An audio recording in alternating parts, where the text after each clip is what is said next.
Welcome, everyone, to Fantasy Foresight, the podcast. We're your hosts and co-founders of FantasyForesight.com, coming to you from the Rambo Fixture Company studios. I'm Ben. And I'm Jay. You ready to get rolling, Jay? You know it. Let's do this. All right, let's go. Welcome in, everyone. It is Wednesday, June 12th, and we've got the final installment of our four-part draft strategy series with our guy Steve, a.k.a. the Foresight Encyclopedia, and we've got, quite honestly, the sloppy tight ends for you tonight. How you doing tonight, Jay? Ben, you know what? I'm actually excited about tonight's episode. It is the final installment of our four-part series, taking a look at the return on investment for average draft positions, and I am intrigued to see how this tight end group looks, because I remember last season what a tumultuous year it was for the tight end group specifically, so I cannot wait to go back and see if it really was that way or if that was just perception. I want to see if it was reality or perception, and then take a look at how it compared to the last 5 years. So I'm dying to get into it. Steve, how are you doing tonight? Guys, I'm doing spectacular. I think this is going to be a really fun episode. I mean, did you guys know that there's actually 9 kickers that scored more points than tight end 12 Jimmy Graham last year? And guys, that's in PPR. It'd be a whole lot nastier if we were talking standard. And like Ben said, it's gonna look a little sloppy. And I know how you kids like them sloppy. Bringing the thunder already.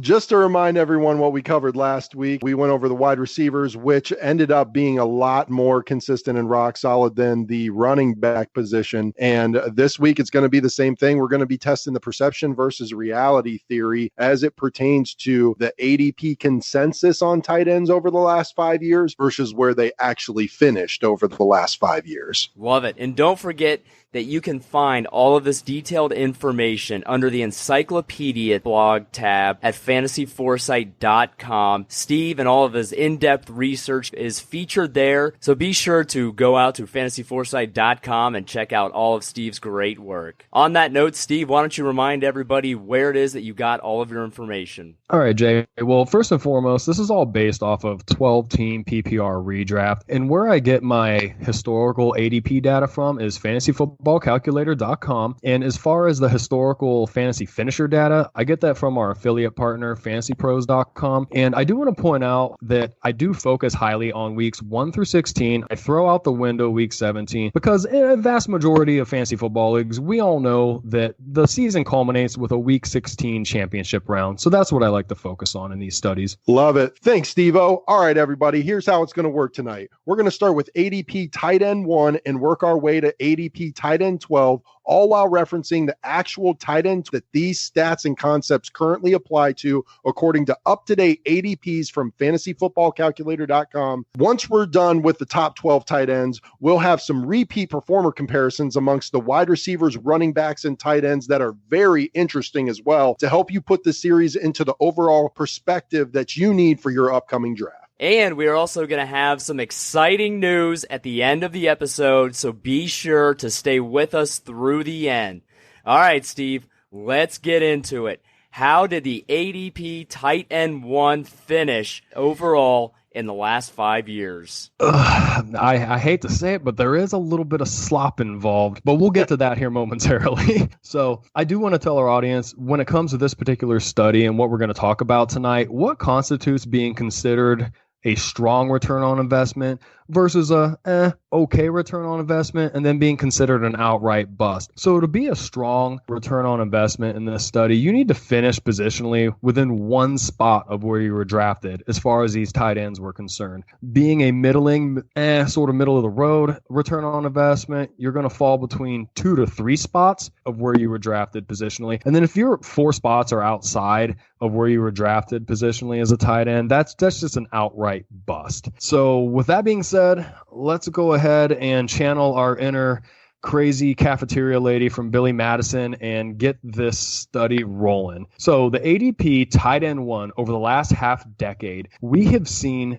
3 strong return on investments and 2 outright busts. And you guys would probably guess that Rob Gronkowski is involved heavily in a lot of that, which isn't very surprising given that that's been Gronk's kind of career trajectory, fantasy football wise, being up and down, up and down. And then I do like to point out in 2014, Jimmy Graham. Has it really been that long ago?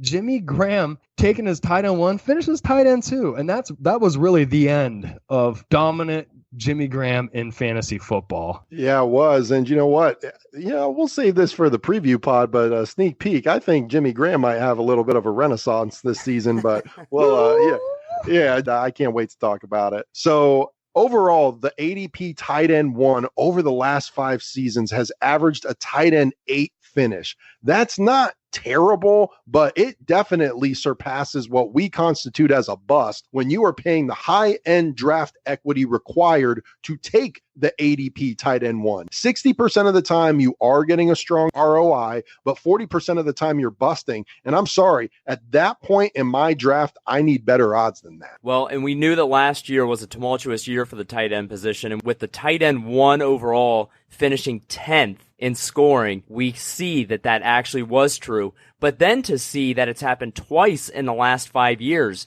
that's as many times as the number 1 running back and wide receiver busted combined. Wow. Over the last 5 years. Wow. So you want to talk about volatility at a position and one that doesn't get you the level of scoring as the other positions in fantasy. This isn't looking good so far. So that being said, currently going first, the first tight end off the board in drafts at the 204 mark. The only tight end being drafted in the top 2 rounds is Travis Kelce. Not a surprise there. Not a surprise, and the upside is immense with Patrick Mahomes being his quarterback, with or without Tyreek Hill this season. It's projected to be a big year for Kelce, and like Steve mentioned, the ADP tight end 1 over the last 4 years has been Gronk, and we all know he has had an exceptional up and down career. Travis Kelce has been a lot more durable, a lot more consistent over the past couple of years, but especially since we all kind of anticipate a lengthy suspension for Tyreek Hill this season, we would not be surprised if there was a little bit of regression as a result from defenses being able to hone in on him. So that kind of speaks to the possibility of the volatility of the historical ADP tight end 1. Yeah, Ben, you made a lot of great points there. And I write pretty extensively about Kelce's ADP within the tight end ADP study that's out on our website right now. And a lot of that speaks to the hesitancy of wanting to pay his current ADP based off of last year's production, because there are those red flags. And I totally agree, Ben. Tyreek Hill being possibly out for an extensive period of time, that is something I don't think people talk about enough as far as the impact that I think that's going to have on his ability to find a pathway back to that production that you're paying for at that price. Well, time out, Steve. I do think people are talking about it. I think they just might be missing the mark a little bit. They're talking about it as if it's nothing but a positive thing. And like you write about and like we've talked about, we disagree a little bit. It might be a bad thing. Yeah, absolutely. And you're right. People are talking about it, but in the complete opposite mindset of where we're kind of sitting right now. Well, we got off to a murky start with the tight end 1 in ADP over the last 5 years, Steve. How did the tight end 2 fare? Any better? Well, if you happen to take Travis Kelce at that position the last 2 years, you're feeling pretty good about it. Otherwise, it's a little sloppy. Got 3 busts. 3 busts. Wow. Indeed.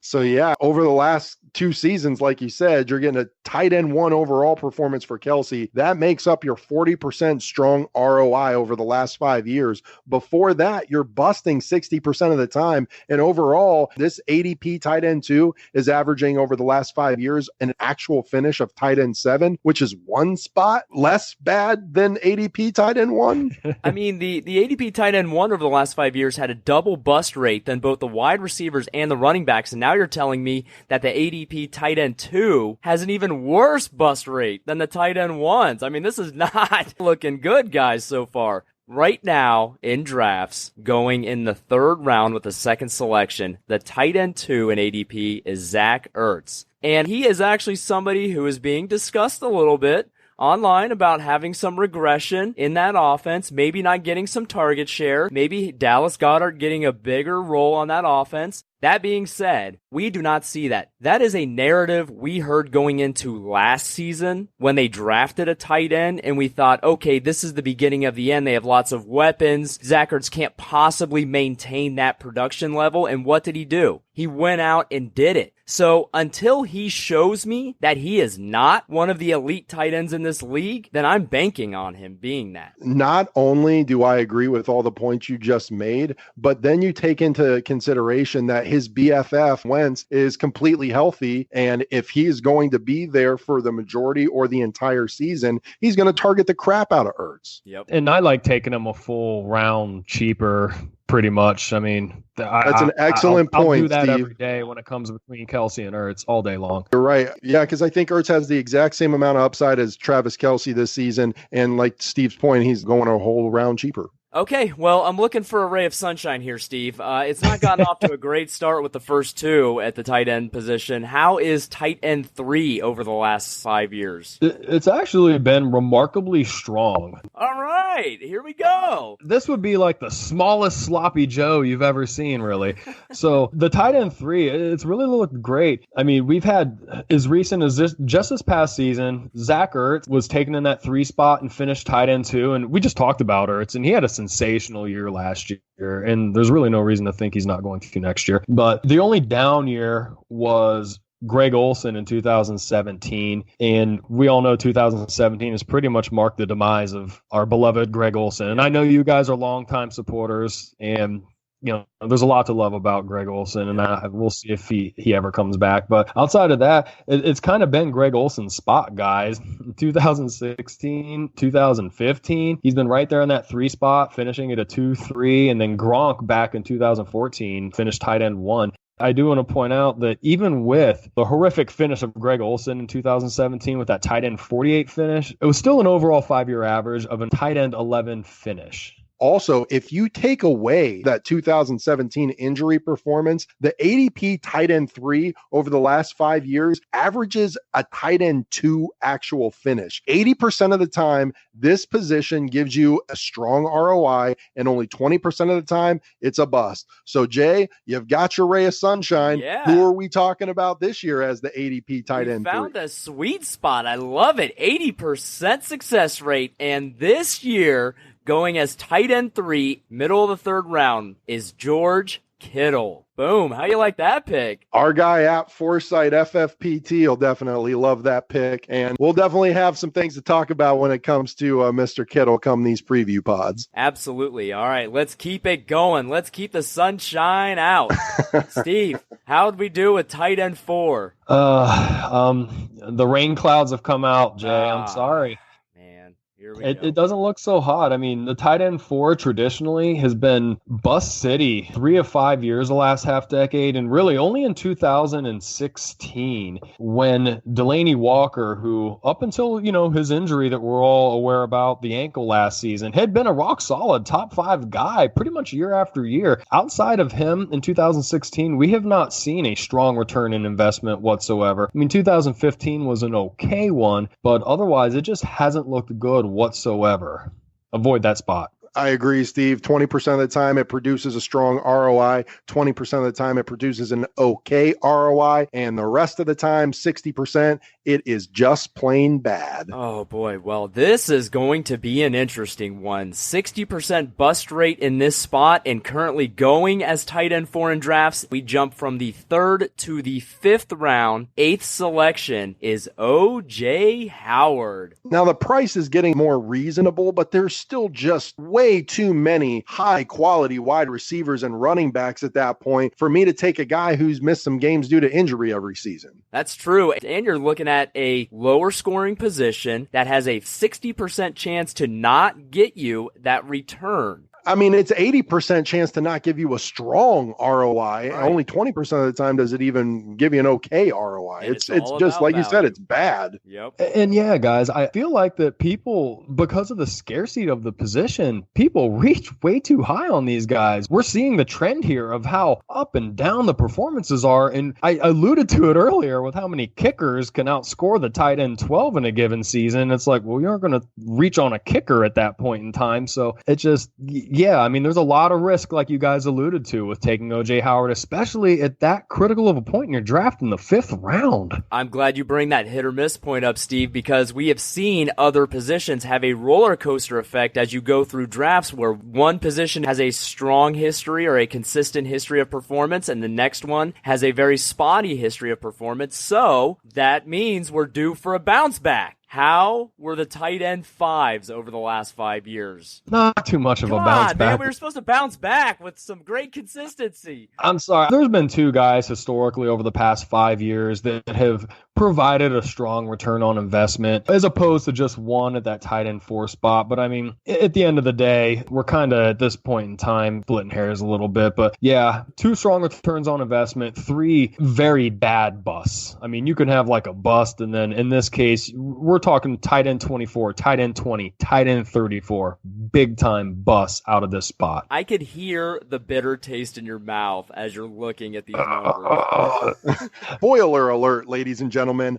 I called the tight ends sloppy at the beginning of this episode for a reason. We're only on tight end 5, and we are just getting started with all that craziness. 40% of the time, the ADP tight end 5 gave you a strong ROI, but 60% of the time, it busted just as much as the ADP tight end 4, and it just slightly less bad. It's not giving you that up and down, good and bad like you just talked about, Jay. So far, we've got more bad than good. So who are we talking about this year as the ADP tight end 5? Well, this one's going to be interesting too, but quick to point out, you mentioned it. We are 5 positions deep into this, and so far 3 out of the 5 have a 60% bust rate. That is ugly. So going in the tight end 5 spot, currently in drafts, coming off of season-ending injury, none other than Hunter Henry, going in the 6th round with the 3rd selection. I like Hunter Henry. I hope he has a good season, but it never ceases to amaze me in the fantasy community how people will nonstop anoint injured guys. Hunter Henry, Dalvin Cook, doesn't matter. It's like, if they can, hopefully he can stay healthy. You know what? That's a great point, and I'm glad you bring that up. I feel like everybody completely discounts the effect an injury can have on a player, and we just pretend like it never happened and that they're going to go back to being their old selves, and that's just not a realistic expectation. You need to reset and take a look at a player and their setting moving forward. All right, Steve, let's move on. We're going to hit the halfway mark of this podcast with the tight end 6. How did the ADP tight end 6 do over the last 5 years? Oh, no. I was going to try to impersonate the Sloppy Joe lady again from Billy Madison, but I couldn't bring myself to it because it's that bad. That, and I don't think my impersonation was very good. It was bad, so we're just going to skip that. But yeah, not a single person returned a strong investment. There were 2 middling returns on investment, but yeah, absolute foulness coming out of that tight end 6 spot. So, good luck taking one there this upcoming season. We've had a lot of sloppy on this podcast so far out of the tight end position, but tight end 6 takes the cake, averaging an actual tight end 29 finish over the last 5 seasons on your ADP tight end 6 price tag. 0% of the time you are getting a positive ROI on the ADP tight end 6 over the last 5 seasons. It's awful. Oh, I know it's mid-June and we have a long way to go, and these players can change where they're going in drafts, but you're telling me the tight end 6 has a 0 shot at returning a positive investment in their drafts, and who is going in that spot right now is a guy who I am very high on going into this season, going in the 6th round with the 5th selection as tight end 6 is Evan Ingram. A guy who we on this podcast has said is target dependent, and they have jettisoned Odell Beckham Jr. They have a lack of targets in that receiving core. They need to throw the ball to somebody. We figured this would be Evan Ingram's bounce back year, but now you're telling me that there's no chance that's going to happen. You're breaking my heart. Well, he either needs to move in price tag between now and your PPR redrafts, or his currently tweaked hammy and his bleak outlook at the quarterback position is going to follow suit with the ADP tight end 6s. Oh, It is to go ugly. right along with Ben's point about the bleak quarterback position. You guys have seen the rumblings about, we're not going to rule out Daniel Jones as the starter this season. And in the event that they go Jones right from week one, heavy run offense, and, they, for what it's worth, they did bring in Golden Tate. And Ingram isn't always the healthiest guy. There is a world where you could see the disappointment. It's crazy. You know what? The longer we play fantasy football, the more I realize that so much of it is left to chance. And we will, amongst the three of us, let the fate decide for us. If his ADP price tag ends up as ADP tight end 6, then we're going to know that all the iffy situations for him are going to go bad this season. And if he's not ADP tight end 6, then maybe it'll be a little less bad because there hasn't been much lights in this dark episode so far. I cannot wait until can see what Total Foresight says about Mr. Ingram. All right, let's start the back half of this group with the tight end 7, Steve. How did the ADP tight end 7s do over the last 5 years? It can't possibly get any worse, right? Well, outside of the shining light that was Zach Ertz back in 2017, coming out of there and delivering a delightful tight end 3 finish, really his breakout season. It's been just pretty much darkness. Oh, boy. Yeah, 20% of the time it gave you that Zach Ertz strong ROI. In 2015, you got an okay ROI with a tight end 9 finish on your ADP tight end 7 price tag. Over the last 5 seasons, ADP tight end 7 has averaged an actual tight end 17 finish. Minimum possible amount of improvement from ADP tight end 6, but it still equals bad. Guys, so far we are 7 positions into this tight end group. 5 of them have a 60% bust rate. If there's any consistency, that's it. So yes, it is. Going in the tight end 7 spot currently in drafts in the 6th round once again with the 7th selection is a guy who seized an opportunity due to injury last year after being traded, and that is Eric Ebron. Yeah, I mean, before it's all said and done, Jay, I could see him ending up in that ADP tight end 6 spot because he is destined for a bust this season. I completely agree. I was going to say, you guys painted a picture about Evan Ingram where you can completely see him not living up to his draft position, and I think we could all probably paint a picture about Eric Ebron and why he could not live up to his current draft position. Yeah, his name's Jack Doyle. Yeah. Yep, 100%. All right, Steve, you got to give us some kind of hope at some point. The tight end 8s. Are they it? Well, it's about as good of an ascension as we've seen in a couple of spots. Hey, I'll take it. Yeah. Let's go. Yeah, absolutely. It's worth mentioning, though, that now that we're in this sub tight end 6 range, these aren't your biggest scorers. When I was talking about the kickers earlier that can outscore tight ends, now we're getting into that point total territory. But with that being said, the last 2 years, we have seen a strong return on investment out of that tight end 8 position with Kyle Rudolph and Delaney Walker, the Iron Man. Outside of that, though, it has been either return on investment or bust city. Yeah, over the last 5 seasons, the ADP tight end 8 has averaged a tight end 13 finish. So not awful. And you're talking about, more reasonable draft equity, but we are not here for not awful. We're here to win championships. 40% of the time you're getting a strong ROI. 20% of the time it's okay. 40% of the time it's a bust. Tight end 4 to tight end 8 has been straight trash, homie. Amen, brother. If I'm drafting a tight end 1, I need you to be a tight end 1 on my team. Absolutely. And if you're going to finish a tight end 2, that is nothing. That is a wasted pick. That is a mistake That's in a my free draft. agent. And I don't make mistakes in my draft. Yeah, that's not even a waiver pickup. That's a free agent. I mean, unless you're playing in a 2 tight end league or a super flex league or a Stop. tight end Just premium stop. league. I'm just Unless saying. nothing. You need to No. live up to where you're being drafted. All right. Yes, sir. Tight end 8 right now. Now I'm fired up. Let's go. Yeah. We are now into the 7th round in drafts. With the second pick early in the 7th round,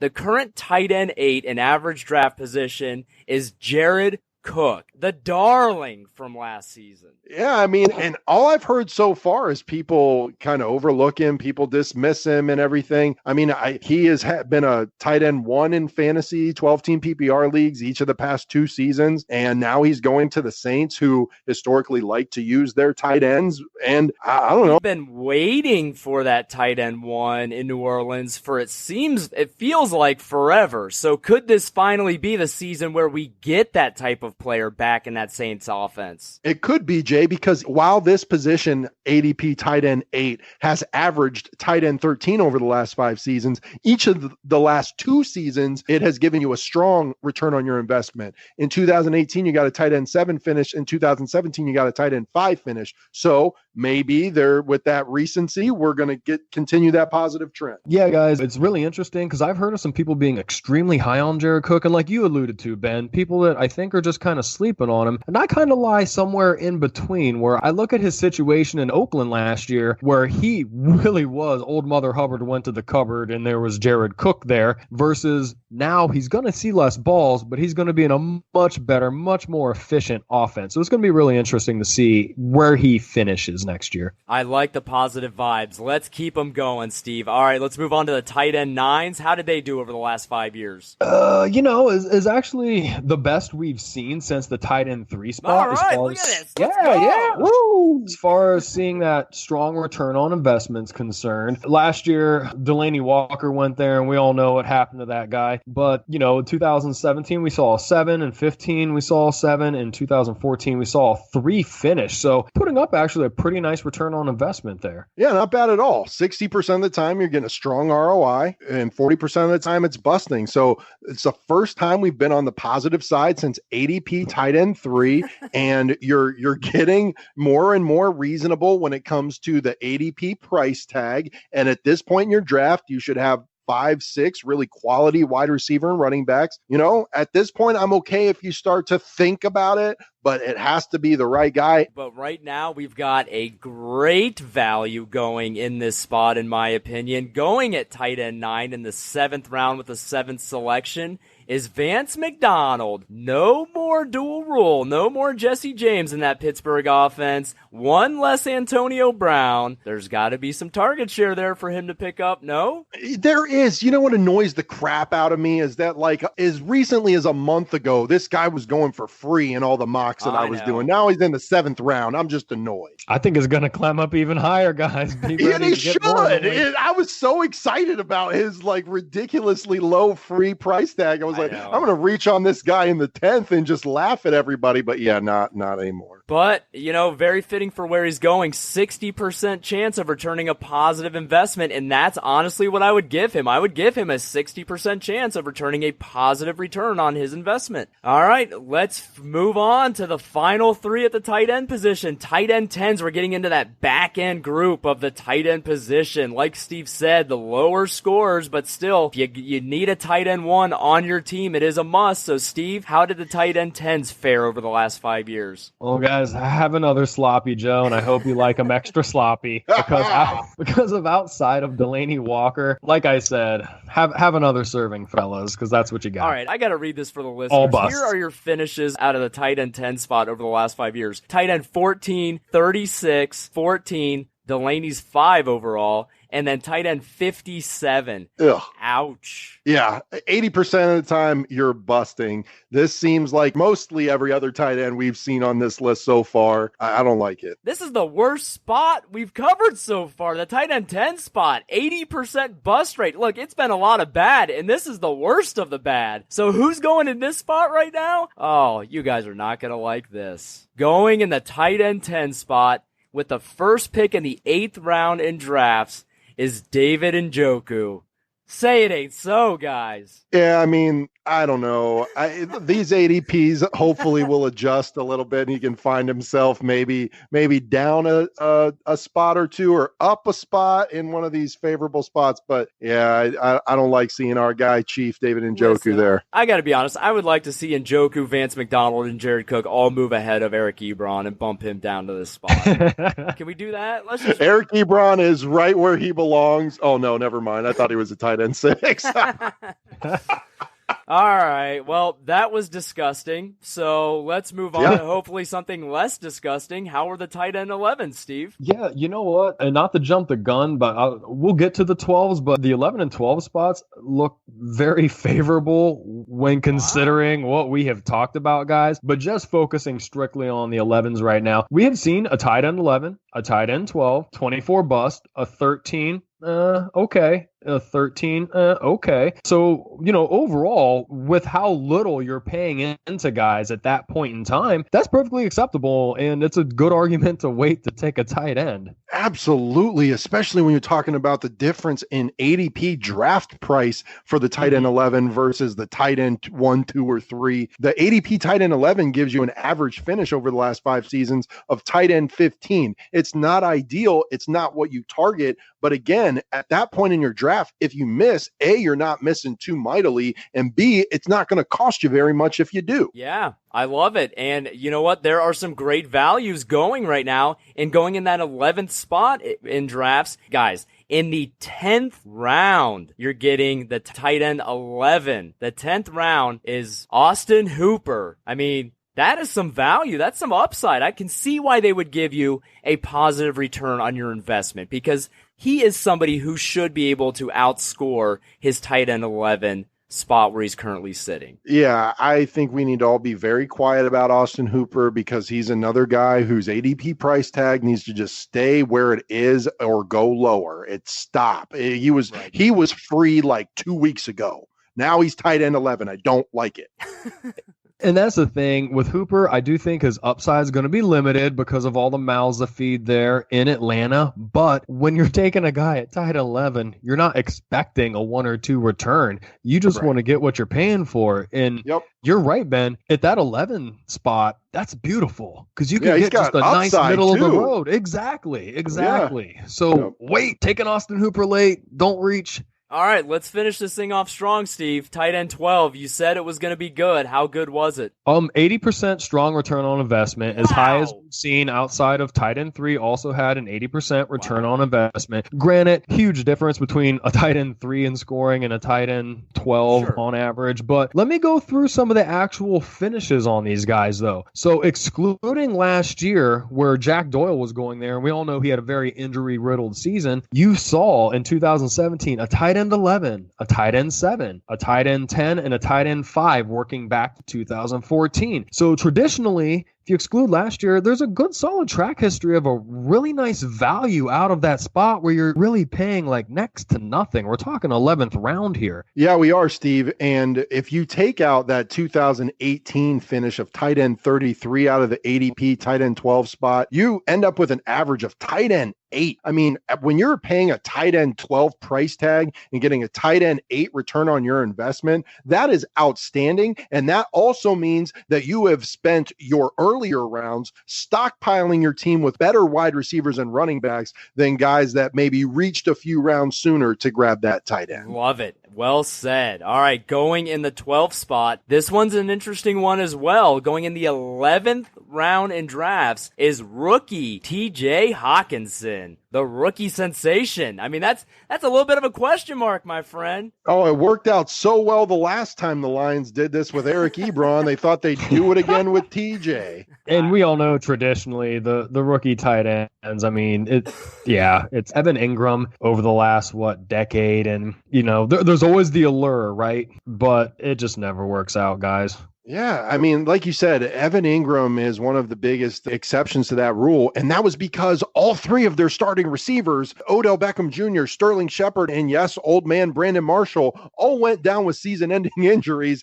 and you want to talk about old Mother Hubbard and the bear cupboard, that was the ultimate example of that. Excellent points, guys. Well, it was a lot of gross. Let's face it, the elite scorers who can actually score you legit fantasy points on your team have about a 60% chance of returning you a positive return on investment where they're being taken in drafts. The guys going in the early rounds, the guys going in the later rounds, I mean, a lot of them can be outscored by kickers, so you might as well wait and make sure you hit that home run and get it right. Only 4 of 12 ADP tight ends over the last 5 years provide a 60% success rate, and only 2 of 12 ADP tight ends over the last 5 years provide an 80% success rate. ADP tight end 11 and 12 seem safer and are certainly much cheaper than most, but wherever you draft a tight end, you better do it wisely. You better be using fantasyforesight.com and referencing Total Foresight, because on average with these 60 measured tight ends, you are busting 47% of the time, and then you are getting an okay ROI on average 12% of the time, and that means you are only getting a strong ROI 41% of the time overall. It's just bad. All right. Well, now I'm intrigued. We've wrapped up these episodes doing the repeat study. So with as bad as tight ends have been at being able to provide a positive return on investment, how likely are they to at least repeat their performances in actual scoring? Well, Jay, so here's what's kind of interesting when it comes to that particular study about tight ends, because some of the percentages I'm going to tell you when I go through this, it's not going to seem as disgusting as a lot of what we've already spoken to. And I think that is going to speak to there just being a lot of like the same rock solid common household names continuing their successes year after year after year. But let me go ahead and say that overall, over the past 5 years, we have seen the tight ends repeat their tight end 1 performances in 12-team PPR 54.3% of the time. So, roughly a 50-50 coin flip. Now, bear in mind, what I also like to talk about when it comes to repeating year to year, especially because of how the scoring is spread out with these tight ends, is looking at that top 5 spot, those top 5 scores, because they will tend to score a lot more points throughout a given season than, that bottom 6 to 12 range. There we have only seen 40% of tight ends that finished in the top 5 repeat that year in and year out. And Steve, you make some great observations there. And when we looked last week at the repeat study for the top 12 wide receivers and the top 12 repeat percentages for that position group, 47% of the time, the top 12 repeating spoke to a usual suspects type of concept where year in and year out, you're really having the same guys be your high-end top tier performers at the position. So when you look at tight ends and you see that percentage is even higher at 54% of the time, it tells you even more that the top end relevant tight ends in fantasy football, the top 12 tend to be the same guys year after year, the vast majority of the time, in comparison to wide receivers and definitely running backs. Well, okay, so I've seen better numbers out of the tight ends as far as their ability to repeat elite performances, especially in comparison to the consistent wide receivers. So, Steve, let's take it one step further. How are tight ends at repeating that performance again and going 3 years in a row? Well, Jay, as far as being in that tight end 1 discussion, so a top 12 tight end for a third consecutive season, going back, there has been 32 possible, I guess you would say, attempts for that to occur, and 20 times there has been success. So 62.5% of the time, we have seen tight ends three-peat out of that, tight end 1 position in 12-team PPR. So again, it just speaks to what Ben just said about the position. I was going to say, you want to talk about usual suspects, 62.5% of the time, in comparison to wide receivers for the same metric, they only did that 48% of the time. And running backs only did it 20% of the time. Oh, yikes. So, yeah, I mean, the who's who of the tight end position year in and year out. So what that tells me is when you see some of these guys like TJ Hawkinson pop up on this list, even Hunter Henry, some of these guys, OJ Howard, the perennial top 12 tight ends over the years tend to stay the same. So you're not going to get a lot of turnover. So banking on turnover is not a very wise decision, and that even lends to our guy Jared Cook. Yeah, Ben, you make a great point, and I would urge anyone listening, hey, if you got some time, go check out the blog on fantasyforesight.com, because if you want to look at the repeat study, I'll tell you, you're going to see names like Delaney Walker and Jason Witten, who over time you'll see these guys pop up 4 or 5 different times over a long study when you look at these repeats. And I know they aren't sexy names and they're not the guys that you're going to like shoot for the stars, and they're not a home run hit, but they're consistent and they're there year after year, and you can find those guys each and every season. And so continuing on with this repeat study, I did want to then, same with the top 12, want to take it that step further and look at how often have guys finished in the top 5 3 consecutive seasons? Because here's where we are actually putting some real draft capital into these tight ends. And it's interesting. There has been 9 chances for it to occur, and we've seen 4 successes. And so there's a bit of a dip there at 44%. And that's where, again, I caution a little bit about wanting to reach for that top end tight end at that high draft capital, because you just don't want to put yourself at that positional disadvantage by missing on that top flight tight end. And it seems a little riskier than the wide receivers. Yeah, I mean, the wide receivers gave you a 3-peat top 5 performance 50% of the time, whereas the tight ends only give it to you 44% of the time, and running backs only give it to you 20% of the time. So again, usual suspects type of deal.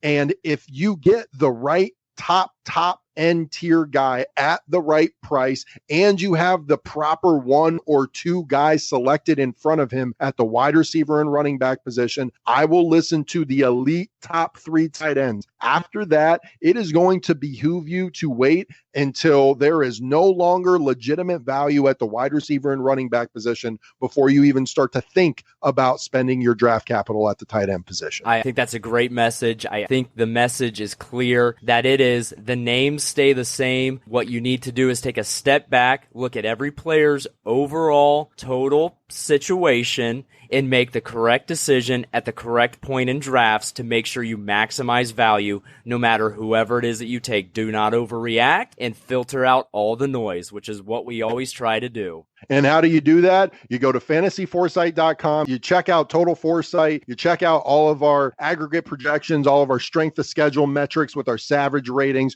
You check out Steve, our Foresight Encyclopedia blog. We've got it all for you. And while we're talking about Team Foresight, I want to give a shout out to a couple of our guys. First up, we've got at Foresight Focus. Our guy, Mike, recently has come up with an outstanding new custom graphic that you have to check out on all of our Twitter banners. Then you have at Foresight Family, who has been writing all of our synopsis summaries for these podcast episodes on our main home tab. You have to check that out. He does a great job with that. It's pretty entertaining. And then you've got our guy at Foresight FFPT sending out his tweets about Andrew Luck's calf and what it means from a medical perspective, and just giving you some great insight on that. And we're going to be bringing most or all of those guys in next week for a mock draft episode. Well, fellas, before we hang it up today, I wanted to step in and make a special announcement on behalf of fantasyforesight.com. Real quick, many of you may be aware of a large competition that goes on in the fantasy football community each season. That is the Scott Fish Bowl. And I have to admit, I was a little disappointed to not be included this season. Fantasy Foresight did not have any members included this year, and as defending Scott Fish Playoff League champ, I have to say I was personally disappointed. But you know us here at fantasyforesight.com. We don't cry over spilled milk. Our focus is you. Our focus is winning championships, okay? So, we will turn lemons into lemonade. What we are going to do, starting in 2019, we are unveiling the Fantasy Foresight Challenge. This season, we will be hosting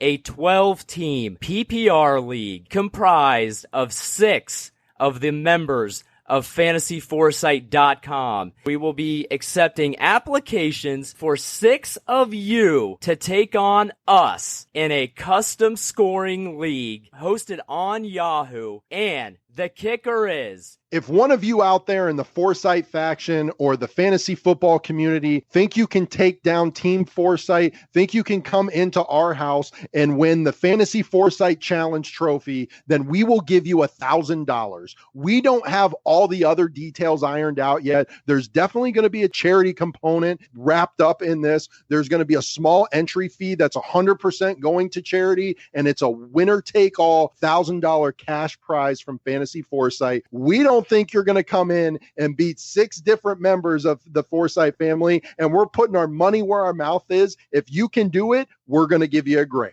Love it. Love it. And I'm looking forward to it. I hope you guys are too. We'll be releasing details in the future. Yeah, and then next week, we've got several members of Team Foresight joining us on air to do just a few rounds of a 12-team PPR redraft custom mock, where however much time we have, we will get through as many rounds as possible, and we will post the start of our teams on Twitter, and we'll let everybody vote on who they think did the best. And once again, we are going to be releasing more breaking news at the end of that episode as well, so stay tuned. Man, we've got exciting things coming up. And after that, it's preview season, ladies and gentlemen. Can't wait. And that wraps up this episode of Fantasy Foresight, the podcast.